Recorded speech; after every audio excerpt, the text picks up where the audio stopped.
All right, what happens when one bad day turns into 30 bad days in a row? Take 0. All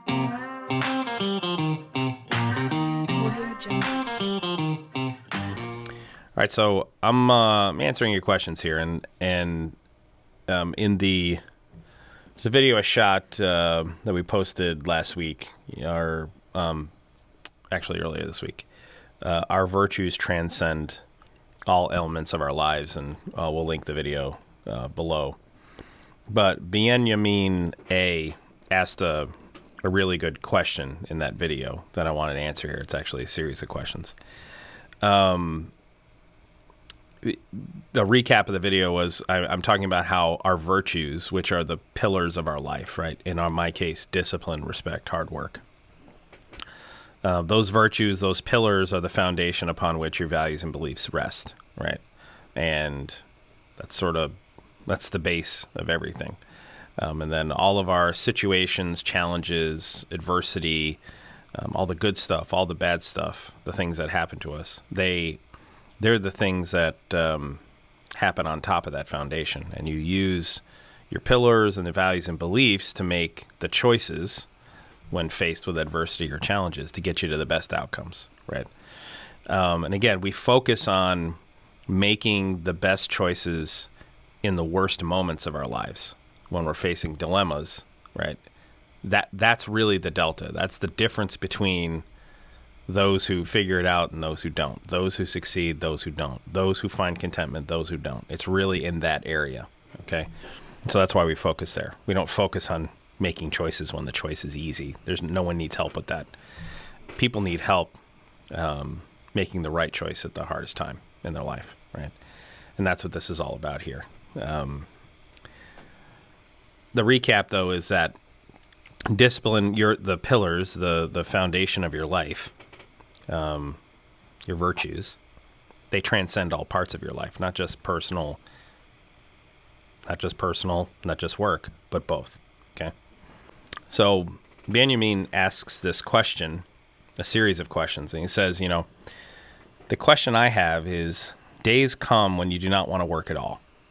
You feel so down, you feel disappointed, and you ask yourself, what the hell are you even doing? Right? You just want to sit alone and do nothing. If this happens, it's really rare, then it's okay. It's understandable. But what if this is happening to somebody frequently? How do you handle this? How do you actually balance your work life with your personal life? And how can you do what you love most of the time and never waver from your path? Great question. So I'm going to take it in multiple pieces here. So the question is, I have days when your days come when you don't want to work at all. You feel down, you feel disappointed, and you ask yourself what the hell you're even doing. Everyone has those days, okay? The most successful people in the world have those days. The least successful people in the world have those days. The people who fit in the middle 50 have those days. There's two things that set those who are successful apart from those who are unsuccessful when it comes to those days. Number one, the most successful people, they focus on their process and their routine to get going. Okay? Number two, the most successful people push through. They recognize what's happening. They know what's happening. They consciously say, get the fuck out of bed. Make my bed. Get to the gym. Get in the shower. Get to the 8 a.m. mark, every day. Get to that 8 a.m. mark, ready to get going. One of two things happens. You either snap out of it, right? All you need to do is get the blood flowing, get a little bit of endorphins going, get a win, making your bed. Where one of the chapters in the book is make your bed, dummy. Get your bed made, get a couple of wins, stack a couple of wins early in the morning, get to the gym, get the endorphins going, and see if you snap out of it. Okay. So for the day, every one of us have bad days. And for the people who, when we have a bad day, we wake up on the wrong side of the bed. The difference between the successful and the unsuccessful is the successful focuses on routine first and they push through. That's what they do. Okay. This second part of the question, though, is a horse of a different color. Okay. So you just want to sit alone and do nothing. Okay. This happens rarely, then it's okay. It's understandable. But what if this is happening to somebody frequently? Okay. So the challenge that we have here is, what is frequently? Is it once a week? Is it 3 times a week? Is it 7 or 8 days in a row and then I'm fine for a month, and then 7 or 8 days in a row and then I'm fine for a month? The question is, what is frequently? All right. So for the purposes of my definition here, I'm going to say, if you feel like this, at least once a week, okay, that's probably a problem. Okay. If you feel like this once every other week or once a month, sounds normal to me. Okay. So how do you handle this? Well, that sounds like one of 2 issues. Either there's something, some pathology, right? I could be suffering from clinical depression. I could be suffering from bipolar disorder. I could be suffering from borderline personality disorder. I could be suffering from a lot of like the stuff in the DSM-4 that a professional would need to diagnose. So if that's the case, you need to go talk to a professional, and you just start by getting counseling. Nowadays you don't even have to go to the office anymore. You do it all virtually. So look up counselor, get yourself a session, pay $100, and tell someone what you're going through, and let a professional ask you those questions. Okay. The second piece is, you could just be in you could be in a rut. There could be an exterior stressor in your life. Be going through relationship problems. You could feel stuck at work. Okay. You could feel stuck in your education, stuck in your relationship, and you might need to do something about that. Okay. My recommendation, if you don't think it's some pathology, something clinical that you need to get diagnosed and work through, then what you need to do is turn inward.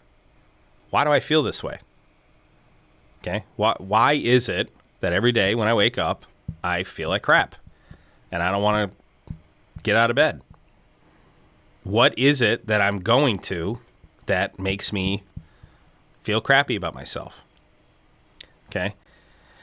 Now, that requires an evaluation of your life. Let's say, you're trying to go to work, and every morning when the clock goes off, you just don't want to go to work.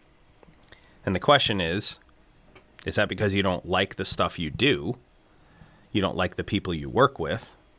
Or do you feel like it's unimportant? Is it one of those things, right? What you do about that is, what you do in that situation is different. If I don't like what I do, then I need to change what I do. If I don't like the people I work with, then I need to change the people I work with, or I invest in those relationships with the people I work with and improve them. Okay. But you can see my point here, right? So how do I handle it? Let's say if it's a prolonged issue, I'm going to turn inward. Okay.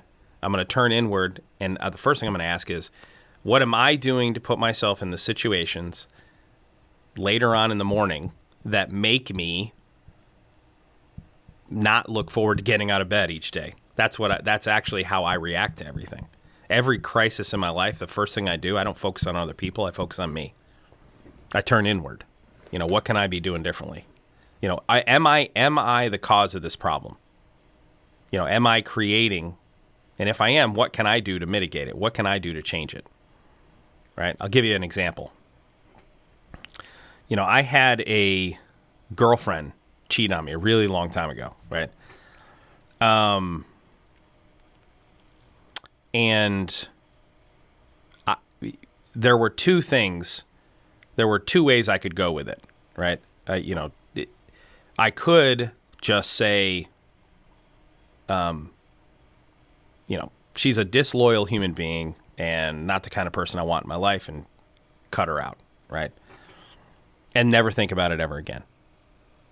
Or I could say, she's a disloyal human being who I don't want to have anything to do with, and cut her out of my life, and turn inward and say to myself, what can I be doing differently here? Like, what did I do to create, what was broken in my selection process of of this person?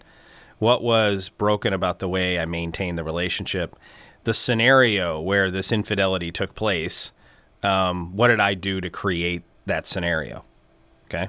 And that's not me blaming myself for that situation. What I'm doing is I'm evaluating the circumstances and saying, what can I control? Right?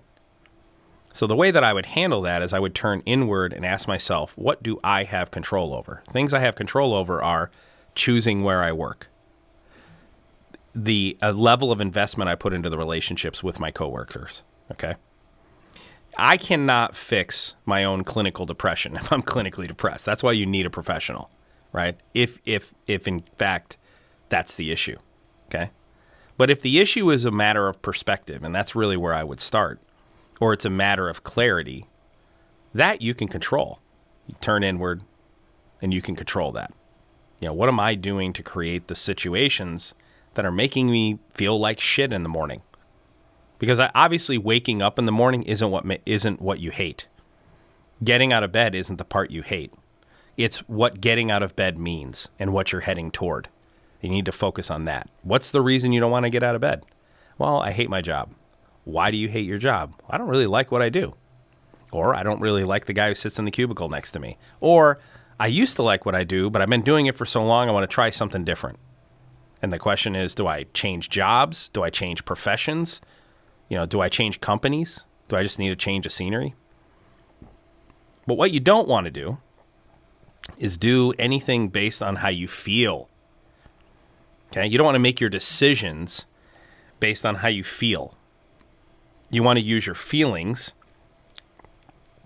to drive what it is you think about and what you ponder. You want to use feelings to drive the questions you ask yourself. And you want the decisions you make to be rational decisions, right? If you want to make yourself even more dissatisfied, more depressed, more melancholy, go ahead and make your decisions based on what you feel like doing. That's a spiral downward. That's not you walking up the path. That's you driving off a cliff. All right, so then the last piece is here. He said, how do you actually balance your work life and your personal life? And how can you do what you love most of the time and never waver from your path? First off, you're always going to, never is an absolute term, okay? So I'm going to remove that. So I'm going to change that statement to how can you do what you love most of the time and rarely waver from your path, okay? Can't beat yourself up for screwing up. We're all fallen beings. We all have bad days. Okay. How do you actually balance your work life and your personal life? Really simple. There is no such thing as a balanced work life and personal life. Let me say it again. There is no such thing as work-home life balance. That is a 1950s, 1960s, 1970s, 1980s term. We're in the fourth industrial revolution. We're in the digital age. You're always at work and you're always at home. Okay? Just like you should build a family you love, a family you cherish, a family that means something to you, okay? You should also build a work family or join a work family you love, a work family you cherish, and a work family that means something to you. That makes being at work all the time and at home all the time much easier, okay? So there's no such thing as work-home life balance. I am always at work. I am always at home. I do my work at various parts of the day, and I'm at home at various parts of the day. If you want to look at my typical day, okay, I've actually changed the time that I get up in the morning. All right, so I get up now at 4:30. I used to get up at 4. I get up at 4:30 a.m. I generally hit the snooze button twice. So when my alarm goes off at 4:30, it's on my my Alexa. When it goes off, I tell Alexa to turn the lights on in my room. Nice, soft lights. I will read the news very quickly. I'll check my email for the first 10 to 15 minutes. The snooze will go off after 9 minutes. I'll snooze it one more time. I'll get through all those messages and answer any important messages, and then I'm up and out of bed. And the first thing I do when my feet hit the floor is I make my bed. Okay. If my wife is still in bed, I don't make the bed. Okay. She'll make the bed when her feet hit the floor. But the first thing I do is make the bed. I don't even go into the bathroom before I make the bed. I make the bed. All right. Win number one happens 60 seconds after I put my feet on the floor. Next thing I do is I go out in the kitchen and I mix a pre-workout drink, and my kids get going around, and then we all leave and go to the gym at 5:30. We're at the gym from 5:30 to about 6:45, give or take. Try to be out of the gym at 6:45. Home, post-workout, showers, get dressed, and then I take care of any last-minute home stuff before I leave. So anything that might need to be mailed or anything like that I put in the list the night before, and then I'm out the door and I head to the office. Sometimes the kids and I, if we've got extra time, we'll go to Dunkin' Donuts, get coffee, and I'll drop the kids off at school, or normally their older brother does it. I generally work in the office till about 2 o'clock in the afternoon. So I'll do my stuff in the office. The team may or may not be here. Some of the team may be here, may not. I leave the office at 2 o'clock and I take a break from about 2 to 4 when I get home. And then I work again. I start dinner and I work again from about 4 to 5:30. And then we have a family dinner at 5:30. We all hang out until 7. Generally in the living room, just chilling, watching YouTube videos and pausing and commenting on what we're seeing. And we just sit together as a family and have fellowship. If any meetings come up, like someone, I need to talk to a client or somebody on the team needs to talk to me, we do that. I just pause, I step aside for 10 minutes and I do it. And then, I go to bed at 7. I'll do my last bit of work, set up my to-do list for first thing in the morning. I'll read, and I'm generally asleep by 8:30 and do it all over again the next day. That is my work-home life balance. All day long I'm at work. All day long I'm at home. So let me answer this last thing. How can you do what you love most of the time and rarely waver from your path? Very simple. This is actually a very simple answer. Okay. Number one, you have to know what you love. You need to define what you love. Okay. Define what you love after you know what your virtues are. Mine are discipline, respect, and hard work. My values and beliefs are transparency, authenticity, expertise, humility, and servant leadership. And what I believe is we're fallen beings, right? If we're left to our own devices, we're going to do what we want to do, not what we need to do, right? We got to exercise discipline, respect, hard work in order to make sure that we do what we need to do, right? I work really hard. I do. I'm a driven person. I'm intrinsically motivated. My kids are intrinsically motivated. That is, we're motivated internally. We don't need external people to motivate us most of the time. I'm a high performer.